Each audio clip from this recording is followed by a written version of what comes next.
Gentleman from Tennessee, Mr. Ogles, for 5 minutes. Thank you, Mr. Chairman. Mr. Crane, when I listen to progressive Democrats, they're quick to throw in your face or our face the word choice, unless choice somehow works against their parochial political agendas. And so when I think about ESG, as the chairman so dutifully noted, that we're not against ESG in its right to exist or someone to choose to go down that path, but it's about choice. But instead, progressive Democrats suddenly abandon the word and are for mandates to the point of almost market manipulation.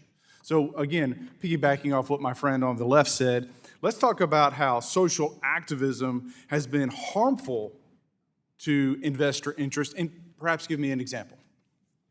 So under this SEC, it's become increasingly easy for activists to hijack the proxy ballot to advance these narrow political aims.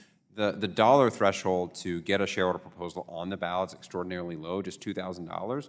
So it's actually cheaper to take on a big business by having $2,000 worth of stock than it would be to take out an ad in the New York Times, right? If you've got a political agenda you're trying to press.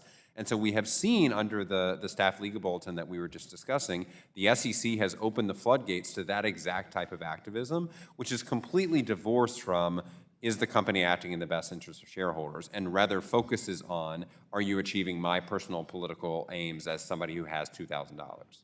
And in that process, I think what we're seeing is that this social activism is getting away from fiduciary responsibility and, again, driving political agendas that at the end of the day, it's the small investor that pays the price for that. Am I not correct? You're exactly right. Companies want to focus on creating value for shareholders, including and especially, as you indicated, the small investor who's saving for retirement, saving to buy a new home.